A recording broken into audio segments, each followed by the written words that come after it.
Hey everyone, thanks for coming out. So we have Teresa Merrick here from the Writing Center. She's the Writing Center Outreach Coordinator, and she'll be going over how to do communicating research in your field and beyond. I just want to let you guys know that this event is for credit, so if you didn't sign in yet, you should sign in if you want credit. Also, at the end of this event, there will be a survey, so complete that. And then our next event's the non-academic job panel on April 2nd. So come to that too. Thank you. Welcome everyone. I appreciate you coming out today. I know as like spring break looms and the weather gets nicer, it's hard to devote time like this.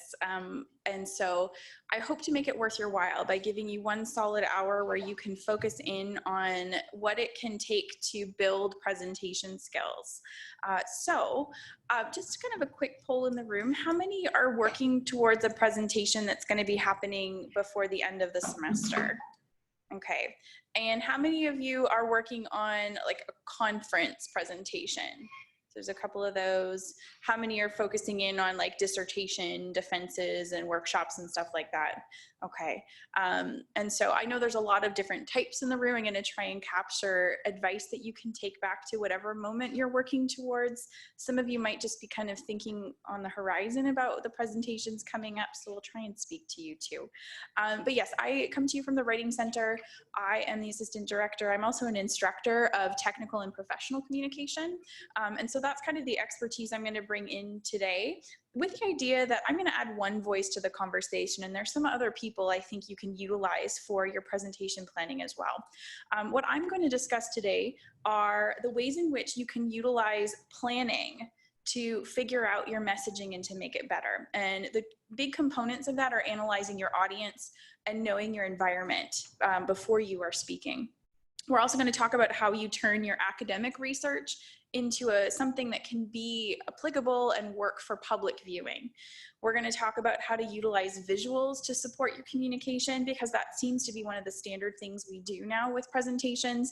And at the end, I hope you'll get an opportunity just to kind of self-assess to figure out what you need to come up with the best delivery tools and mechanisms for you. Okay.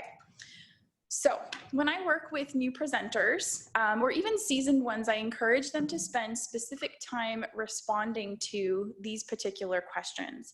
They seem like somewhat obvious answers, or they're things we kind of know and keep in the background when we're planning for a presentation, but it's important to kind of build in a moment where you kind of write down your answers. We need to think about who's listening to the presentation that you're putting together. And the important thing is to gauge their level of knowledge. And so you ask, how much do they already know before they even go into the room about your particular field or discipline, and then about your specific topic.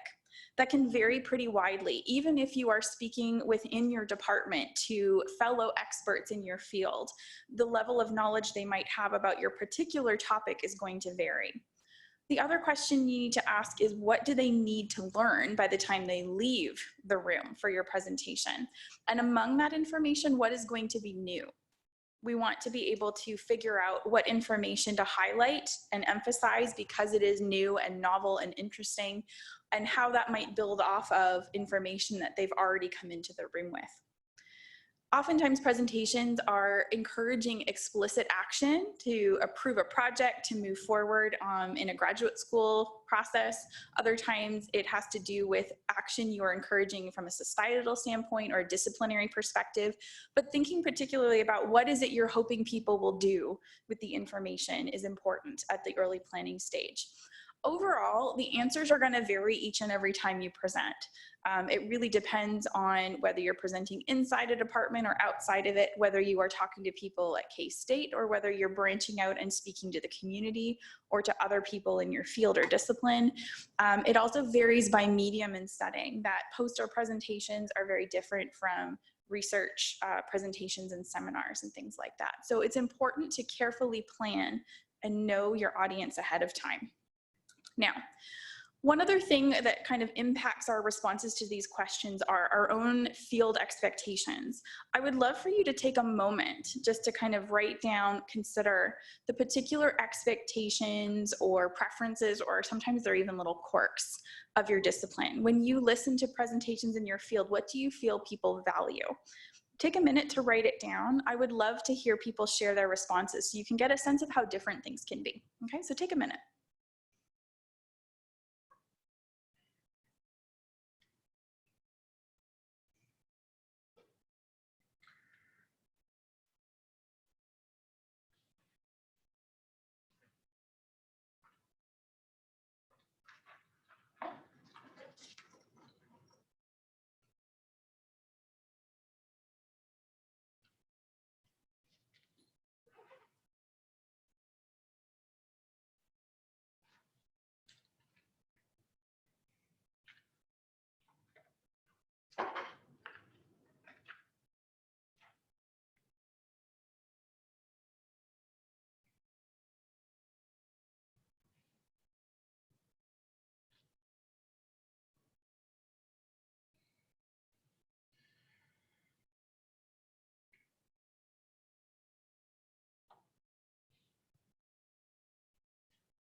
I'd love to hear some of the answers you're jotting down. I'll start actually just by sharing my original field before I moved into my particular area of research, English and literature. It's very normal for you to do conference presentations and department seminars, almost like a dramatic reading. And so you prepare a full paper that you read in full, and you might have some slides in the background for some visual appeal, but you really do kind of read through a text, which is very different from what happens in other fields. But what have you observed in your own disciplines? What seems to make for a good presentation? Would anybody care to share?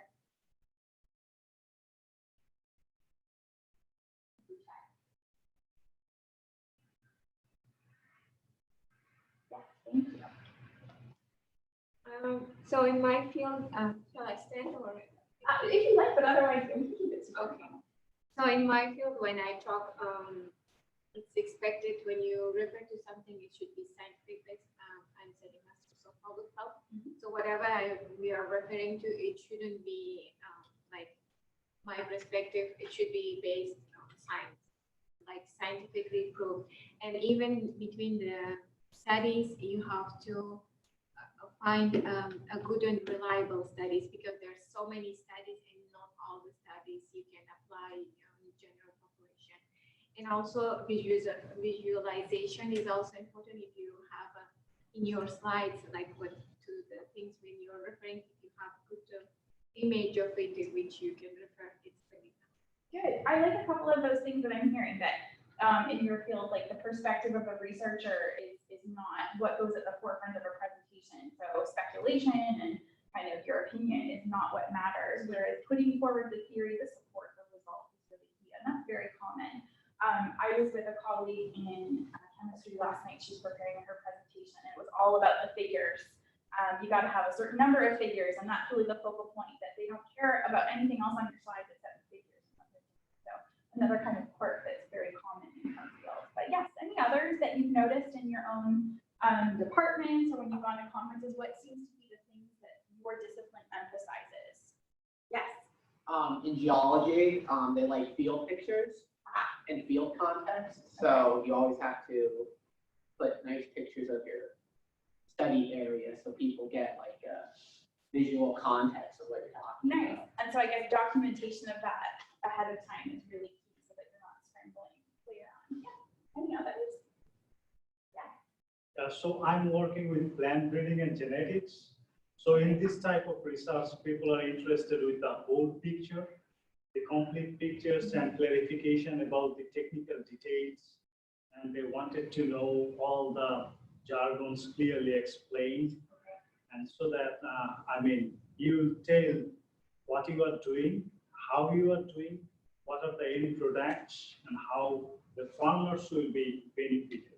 Cool. And what I hear from that too, and that's common of other fields, is that because your research has such impact on other communities who are not the technical experts in the research capacity, that a lot of your job is to translate information in using language that is not boiled, jargon. Yeah, that makes a lot of sense. So what I want you to kind of get from these thoughts is that everything gets different, and it really is important to observe the characteristics of good presentation in your field and in your discipline. Come back to the microphone here too. That this dramatically impacts your preparation. The other example I go to, I know we've got some economists in the room. My husband's an economist, and as he was preparing his presentations, he says, if I get through all my slides, I'm doing something wrong. Because in my field, it's expected that 2 or 3 slides in, somebody's gonna jump in and ask a question that can veer you off track. And so the planning involved is being able to kind of move with the room, move with the audience. And so you can't save the good stuff for the last slides because you may not even get to them. So that's very different from my own perspective of preparation. So analyzing who's listening and what they value is incredibly important. We're going to move on though and talk about a few other things. A lot of my research where we focus in on communication and the impacts that it has in moments of presentations has to do with measuring how people listen and what they remember. And this is a very crude kind of capture of the level of interest in how we can gauge what we as the presenter know and are invested in and what the audience is interested in, with the idea that we're kind of working from a broad level of knowledge and working down to something very specific. Presenters know their topic, they're invested, they have spent a lot of time thinking about it, and so their level of interest is very pointed and specific. But your audience tends to be the opposite. Even if they are people in your field, their level of interest is broader. They need to be brought down to the more specifics. They need guidance to get to that point.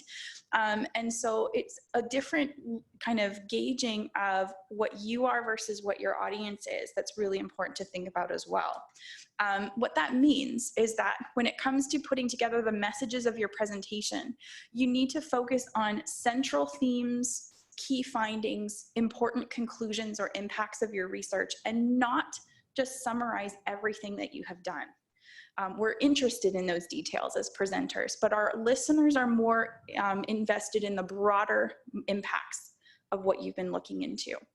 That also relates to the visuals we tend to put together with our presentations, that again, we don't want to just put up our papers in slide form. We need to choose visuals that communicate high impact information and help the audience to maintain their focus. And so they help you to reinforce key messages. Audiences tend to prefer a bit of visual because it maintains their interest, but we also have to keep in mind that whatever is up on the screen is what they are paying attention to. And you are constantly kind of competing with that interest.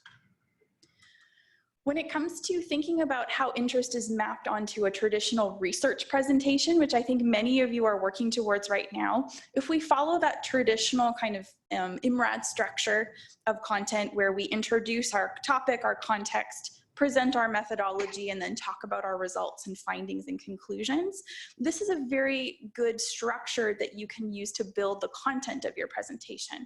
However, if we map our audience interest during a research presentation like this one, we tend to get something that looks a little bit like this. And here's some, again, kind of very crude data to show you what's going on. People who are listening are super invested at the beginning. They're happy to be here. They're ready to listen about your topic. They're all in.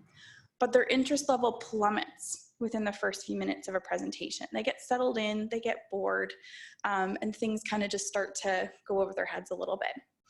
They get a slight kind of peak in interest again near the end, but The challenge of the data we get on that is that people also start to recognize from your language, from your tone, that you're about to wrap things up, and they get excited that they get to go home. And so we don't necessarily know precisely if it's that they're interested in that information or if they're just kind of ready to go. What that means is that if we stick to the traditional IMRAD structure and kind of keep that linear format to our presentation content, we risk our audience missing some of the most important elements of our research, which is our results and our conclusions, what we derive from everything we have been working on. That means we need to craft our presentations to capitalize on those first few moments, those first few minutes, where we have the best attention of our audience.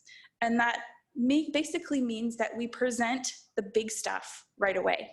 We present our message right away. We sometimes indicate key results or findings or the big impacts of our research at the start. And that will help, hopefully, to maintain audience interest and help them to follow along even as they kind of dip in and out of their concentration levels in the middle. So that's something I want you to keep in mind as we go through and talk about some additional strategies. Now, the challenge of figuring out what that first few minute point of your presentation looks like can be difficult, especially with big projects that you have spent a long time working on. Having to condense that into a 20-minute presentation, an hour presentation is very difficult. What you're trying to look for is the key take-home message of your presentation. You locate the why, or the so what, or the why do we care about your topic. I encourage you to kind of keep those things in mind and write them down in your planning, and try to limit yourself to a strict parameter of time or word count or something, just to kind of give yourself a moment to maintain focus. So this is what I often do with my students when we're working on their presentations. I get them to write down their presentation message, kind of the big theme, in like a paragraph, so 3 to 5 sentences. Gives you enough space, almost as if you're writing up an abstract, to kind of get down your key ideas. But the challenge is to start trying to reduce that word count. Turn that paragraph into 1 sentence. I even try and get them sometimes to reduce to 1, 2, 3 words. What you're trying to do is force yourself to pick up on the most important components, ideas, and themes of your presentations, because that is what your audience is going to remember. If you cannot kind of condense to a theme, it's going to be difficult for your audience to locate that why or that so what inside their presentation. The other thing I get people to do when they're trying to figure out their messaging, sometimes they have a presentation put together, is to rehearse it and to ask audiences to do this for you, to have them tell you, what would you kind of say is the key message of this presentation? It's very interesting to hear if there are any discrepancies between what they think you're trying to tell them and what you actually are intending to tell them. If we have some time left today, you might get a chance to practice this a little bit. So we've talked a little bit about messaging and about considering your audience. The other big factors to consider and that I'm going to touch on today are your visuals and the speaking environment, kind of thinking about how you capture those from the beginning and kind of build both of these things into your planning process. If you're like me, in the past, I either save my slides for the night before a presentation is due just because I haven't had enough time. That tends to impact my performance. Sometimes I don't anticipate what my room is going to look like, what my technology is going to look like. And again, that can bog me down, make me more nervous than I need to be. What I'm going to show you now is how you can kind of think of all these things and think about how your delivery on the day can be perfected. None of these tips and tricks are particularly complicated. What we find though is that people need to figure out what particulars of their practicing for delivery need to be worked on and honed. We all know that we should be clear and engaging. We should be loud enough and not too fast. But you want to try and figure out what particular things you need to work on as opposed to what other general presenters should be focusing on. So to figure that out, I encourage you to practice as many times as you can in front of as many people as will listen to you. It's important to get audience members who are both inside and outside your field too. So asking fellow graduate students who are kind of from other departments is really helpful. Time yourself from the beginning. You should be keeping track of how long it takes you to get through content all the time. think very carefully about the relationship between what you are saying and what you're projecting. And that's where building slides from the beginning is important. Thinking about how you're mapping what you're saying alongside what you're going to be putting up on the screen for people to take a look at.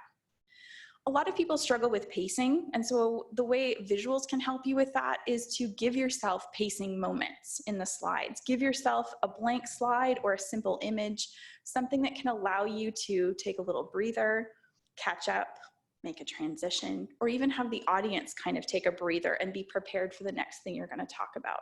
So don't be afraid to kind of build those moments into your slides. You're likely going to have to slow down your conversations when you're speaking in front of a room. It's very natural for us to speed up, and so you should be planning for that. Practice speaking more slowly than you normally would. You should sound kind of weird to yourself because technically that kind of works better for our audience members, especially when we start to speak a little bit faster in the moment. Know yourself. Know what you are going to need on the day of a presentation. That audiences are friendly and very accommodating. And so if you need little things to help you through that moment, it works. It's typically fine. So know whether it's better for you to write out speaking notes, little cue cards, or if something like a script is what is necessary for you. Know the rules though at the same time. Know kind of whether you're going to be able to set pieces of paper with your notes down on something, or if it's something you're going to have to hold on to. And then ultimately, the worst thing you can do in any presentation setting is go over your time limit. So make sure you are practicing and you are building in strategies to overcome a time limit when you feel like you just don't have enough time left in your presentation. I've talked to a lot of professors, a lot of people in other parts of campus about the whole notion of timing and what they do if they have a set parameter for a presentation and somebody has gone over. Some people are friendlier than others, but it's not uncommon for you to be cut off. And so you'll have to anticipate in those final 5 minutes how you overcome that instead of just rushing through 8 minutes worth of presenting in 3 or 4. So knowing yourself, knowing your timing is going to be really important. I'm going to quickly show you a video that's going to walk you through a presentation. This is one I show a lot of different students. It's important to kind of pay attention to what good presenters do, and that can give you some specific strategies to consider.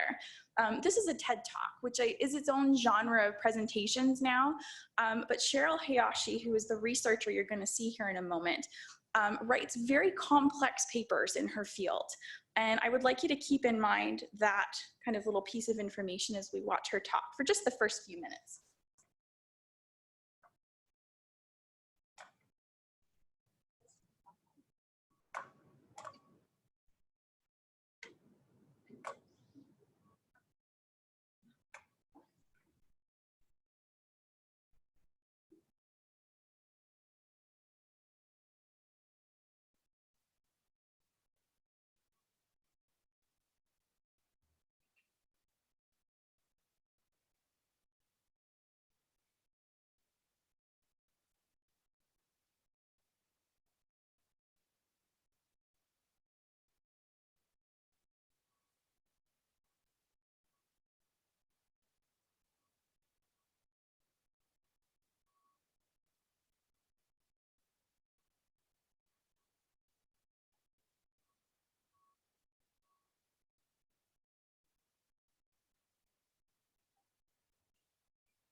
I'm going to stop there for now.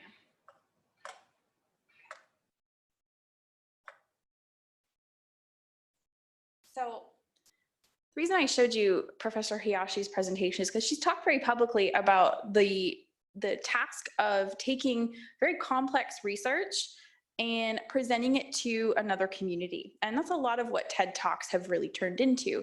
But there are a lot of other moments in the research process, including here at K-State, where you might have a chance to speak to a different audience. We have Science on Tap Talks, we have science communication cafes, we have other outreach opportunities. We also have the 3-minute thesis competition, which just ended this year, but we do it every spring, where you have to kind of capture everything that you're working on in your dissertation in 3 minutes, 3 slides. It's a very challenging but very rewarding opportunity. But even if you don't get any official moments to do so, I encourage you to think about ways that you would explain your field to others outside of it, because it often again forces you into those messaging moments where you think about the broader impacts of your work. Professor Hayashi's articles, which I looked through after watching her videos, are impossible to read for somebody who is not in her field. Her journal articles are very complex. It's all about protein sequences and strands and all this kind of stuff, but you don't get any of that with this presentation. So there are some features that I wanted you to be aware of. First of all, she's a natural speaker. She paces herself well and comes across as somebody who's having a conversation with you. She would tell you that she rehearsed this presentation hundreds of times down to the second. Like everything was perfectly planned, which is typical of TED Talk conversations. But what you find is that the more you rehearse and the more comfortable you are, even though it feels like you might be working towards a script in that context, you actually do the opposite. You get more relaxed. You appear to be more conversational to your audiences. And so again, practice is key. She's very good at interacting with the images she displays behind her. And so when she is introducing complex terminology, she highlights it and explains it and uses language that is more accessible. Her visuals are varied and interesting, but something you might have noticed is that she projects a full sentence claim at the top of her slides, which captures the overall message of what you're meant to see in the image. This is something I'm going to show you in a few minutes as well, and is an actual strategy for slide design you can utilize when you want your audience to retain the overarching claims of the content you're discussing. This can be a really important feature. But overall, I just think she's a good presenter. Even though her research conversation will likely need to be made more complex if she were to take it back to her department, many of the strategies she utilizes for good speaking, I think, would apply. And so I encourage you to look for other moments. A lot of the early TED Talks, before they got really kind of grandiose and interesting, include a lot of researchers who talk about their work. And so I encourage you to kind of go through the library and take a closer look at them. Okay, I'm going to talk a little bit about visuals now, and I'm going to show you an example as I talk through some things that you'll want to consider. We sometimes forget, because PowerPoint slides and visuals have become such a default in our presentation moments, that they do have a lot of power and that we have to consider the messaging behind them. We want to utilize them in a way that will convey a message that we want to. This is a visual that comes from my hometown of Toronto.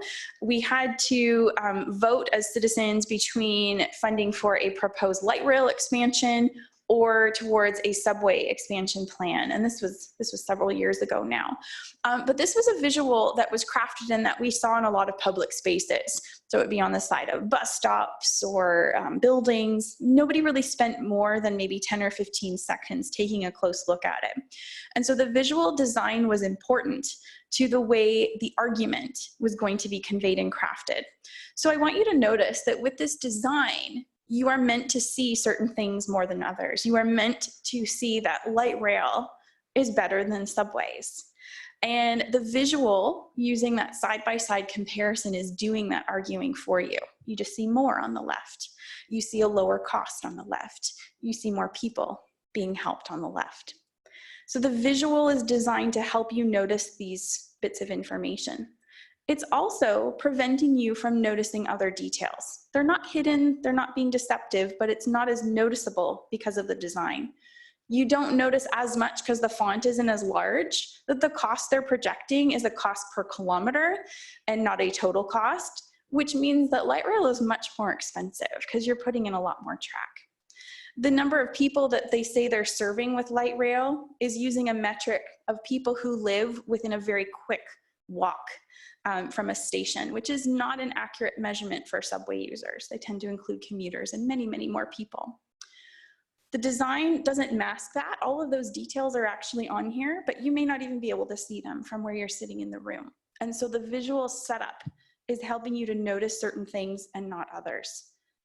Here's another visual that was up around the same time, much more simple, but the design is meant to have you make a very quick comparison. And so if you look at the silhouettes, you think, man, we need to do better with our subway system. What we're not seeing as clearly here is scale, population, data that we might use to compare and recognize that perhaps the comparison between these cities is not entirely accurate. But the design is trying to kind of push certain details to the forefront. Now, you may not necessarily need to be as creative with these visuals. Oftentimes you're working with tables and graphics and things that are presenting a lot of detailed data, results, conclusions. But you still have that personal power to decide what goes up on the slide, what you choose to highlight, what details you want to point people to. So you need to remember that power when you are putting together slides. They should not just be there to put up everything you possibly have, to put up tables in the same way that you would put them in a paper or a journal article. You want to use them to craft a message as well. So thinking a little bit about presentation slides, it's important to kind of plan them with that take-home message in mind. Your audience is typically listening for a friendly reason. They want to help you, they want to learn. Help them along the way as well. So we introduce that take-home message at the beginning. We give them those important conclusions, findings, themes, results, all that kind of stuff. We remind them of those things throughout the process, help gauge their attention, help bring them back to those important details. We reinforce the message at the end. So slides should contain the message and not just descriptive information about your project. You should be designing slides for your audience and not for you. I've been guilty of this where, again, if I feel rushed putting together slides, I don't feel like I'm fully prepared for my content, I will just put my speaking notes up on the slide and then I can always refer people to them. And I think a lot of presenters have done this. But you might as well just be speaking to yourself because you have rendered visuals useless for your audience. They're not crafted to help them, they're there for you. And so being able to avoid this means you have to be planning and preparing ahead of time. That slides should be something you build from the beginning, that you revise as your message evolves. They should not be something that you kind of throw together at the last minute if possible. We all kind of have those moments though. Consider using what goes at the top of your slides as message-driven moments rather than just descriptive elements. And by that I mean you're thinking about ways to make claims and not just to target and describe basic topics and subtopics of a discussion.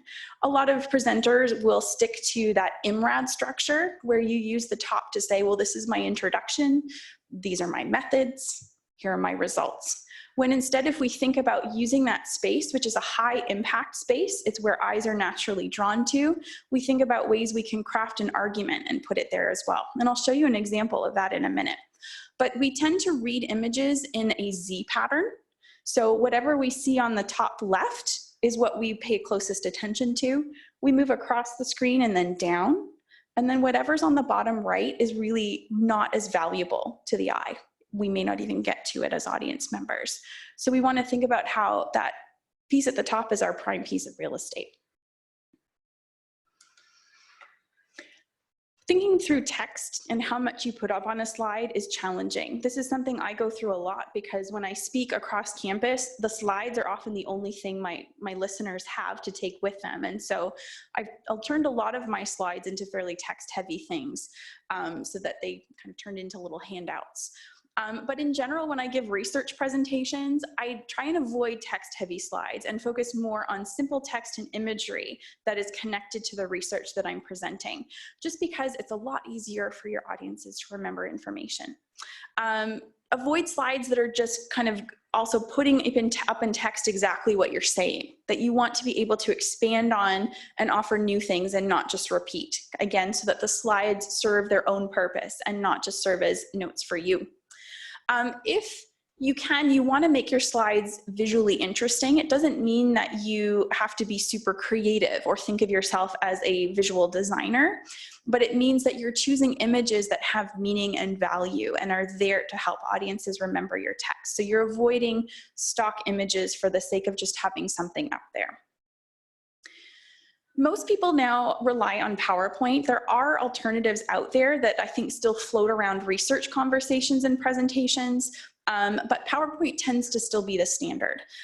If you are part of a discipline that values something like Prezi or Keynote or LaTeX or something else, be aware that that also has an impact on your design.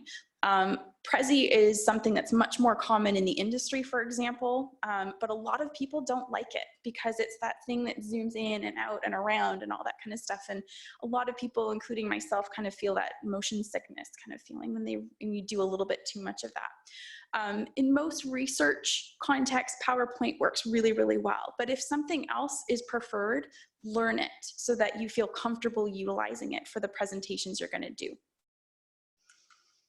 Okay. I also want to show you how I understand it's complex when you have a lot of things to say, a lot of data to present, which is very typical of research presentations. This particular slide I'm going to show you is an actual slide from the industry and has been used as a case study to talk about how PowerPoint itself or slide design software has made presentations very challenging. Have a look at this. Give you a moment to take it in.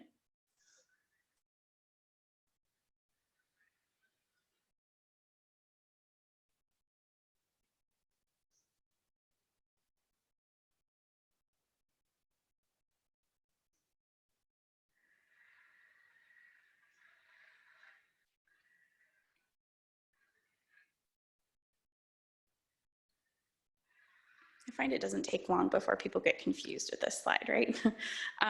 This is classic PowerPoint. And you see variations of this type of slide a lot. This is certainly something I did when I first started doing presentations, where I felt like the goal was to get as much as I could onto the screen, that the more I could show of my work, the more my researchers and my presenter or my audience would value what I had to say. This particular slide comes from the 2003 review of the Columbia shuttle disaster. The accident report investigation released a lot of the presentations, emails, conversations that NASA and many of its stakeholders were having when they were trying to figure out what to do when the Columbia was in orbit, but they feared that there was damage that would prevent the shuttle from landing safely. And so the slide that you're seeing here comes from a Boeing presentation that the Boeing engineers gave to NASA in order to help them understand, what could possibly be done and what Boeing recommended that they consider. And so what they're talking about on the slide is a bunch of different data.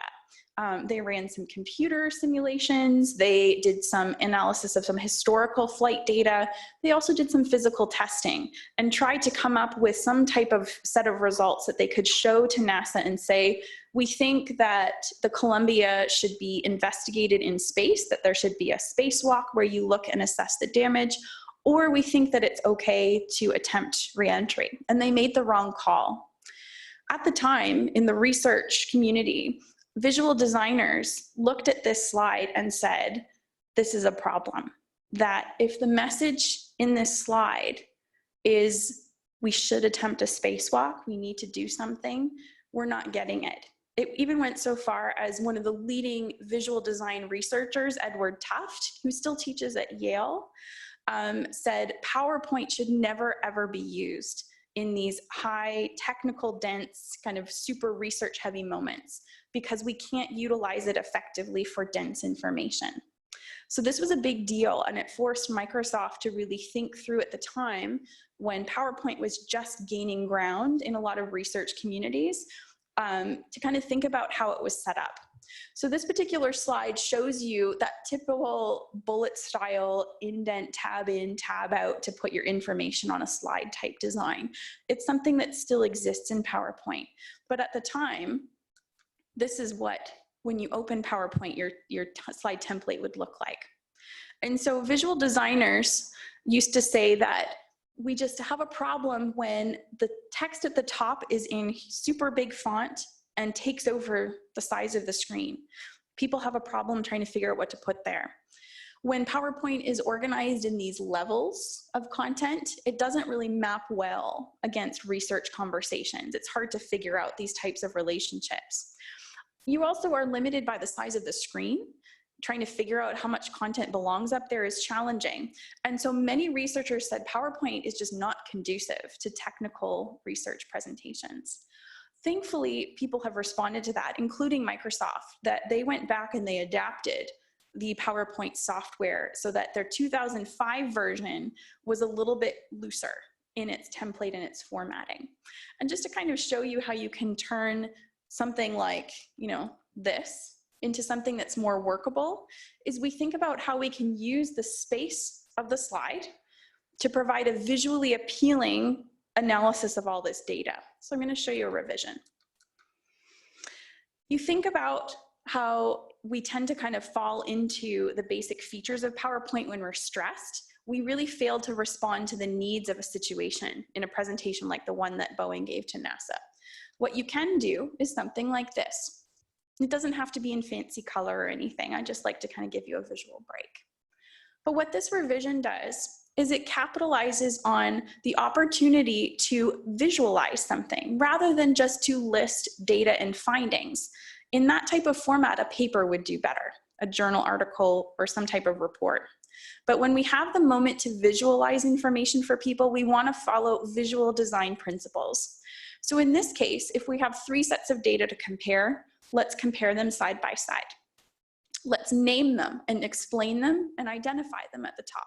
So that's what this slide does that the other one doesn't.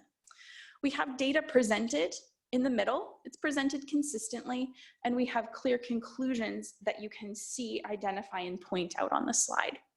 You'll also notice that the title at the top is asking you to draw a conclusion from the slide. So the data on the danger to the shuttle is inconclusive. So this is much clearer than the previous version, which didn't really suggest that action. We also have a recommendation at the bottom now. It's kind of small, but it pairs with that title at the top. This slide takes advantage of a pattern that people are typically familiar with. So this is the IMRAD structure, where you present, intro, method, results, discussion, and just visualizes it so we can follow along. So again, you don't have to be super creative in order to present information in a way that people can really find a little bit easier to process. We want to kind of work with patterns that don't take people a long time to figure out, and we want to help people along when we can. So the other thing you'll see here on this slide are some arrows that kind of acclimate people to how they should read this slide quickly. So it's just one way that you can think about ways when you have a lot of stuff to put up on a slide, but kind of think about the role of a slide and how it's meant to visualize data in a way that's easy to process. It's challenging, but it takes a lot of work. But if, again, you are planning your take-home message while you are putting together your slides, it tends to go a little bit more easily. To help you with that, I'm going to give you one recommendation for one of my favorite resources for slide design. His name is Michael Alley. He has a whole book and a website devoted to slide design. He advocates for a style that builds presentations around key messages rather than just descriptive topics, and to support key messages with visual evidence rather than bullet lists. Michael Alley is a mechanical engineer. He did all of his research and graduate studies in mechanical engineering, but talks very famously about how he found presentations in his field so boring that he decided to go back and became a sort of science communication professor. He's at Penn State. His website provides a fabulous array of free resources you can take a closer look at. Even if you're not in engineering or even if you're not in STEM fields, I feel like his principles can work really well. This is an example of the slide style he advocates. You might recognize it at this point because this is what Cheryl Hayashi did. she puts a full phrase claim at the top and then tries to use mostly visual evidence if possible. So it limits the amount of text you have to pull in and helps people focus in on that take-home claim message that we should derive from the information. It's the type of style that you don't necessarily have to adhere to each and every time you put a slide together, but it's a great way to have audiences focus in on those key moments in your research discussions where you have an important claim to make. Here's another example you can take a look at. So again, kind of working with something very standard like tables, bar charts, graphics, that kind of stuff. Again, if you can frame that around the message you want people to take from it, it will help your audiences remember that content better and for longer. And that's something that Ali has tested with many, many audiences. There's another example there. He likes to animate things so that you can focus in on certain types of data. I found that Ali's templates have been around now for almost 20 years. They've really started to ripple out into other disciplines. So you might see his style in the wild somewhere, not just in engineering, but in other fields. But it's a great way for you to kind of make people focus in on the things that matter in your presentations.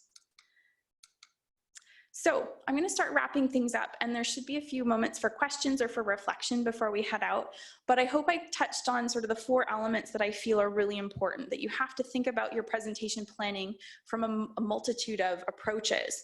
But the message of your presentation is key. And if you know that at the start of your planning, it tends to help the other elements go better together. If you would like some additional support, I know we've talked about the Writing Center in a lot of contexts and presentations in the past. You might have seen me plug the Writing Center at other orientations and things. We often forget that we are there for these types of moments too. You don't have to have a paper, a thesis, or anything to come and see us. If you would like to bring your speaking notes, your presentation slides, or if you would like to do a run through of your talk with somebody who will listen, we are happy to help. I find it really beneficial, in fact, to have somebody who's not from my field listen to my presentation and give me feedback, because our consultants are very well trained in helping you to kind of gauge whether you have the most accessible message for your audience. You can make appointments with us online, you can set things up ahead of time, or you can even just come and see us. But please know that as a graduate student, you are eligible for longer time slots than what our online appointment system will show you. And so if you feel like you would love to come and see us for an hour, give us a call and we can make sure we set something up for you. That is what I wanted to discuss though today. Do you have any questions before we kind of wrap things up?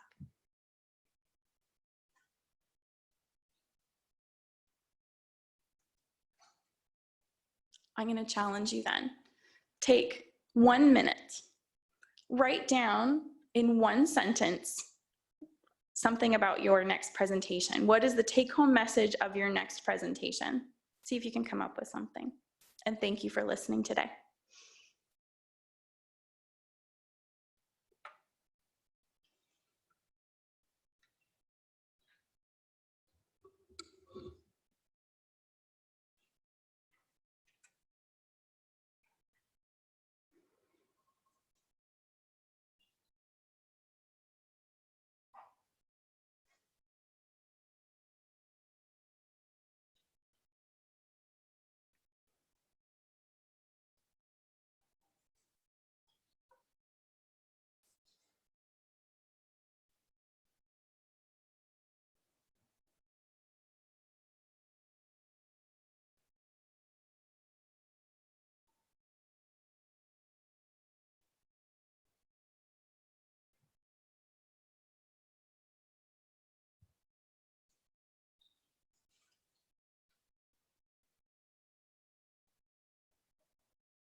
I appreciate your time and attention today. Good luck with your upcoming or future presentations, and let us know at any point if the Writing Center can help you out. Thank you.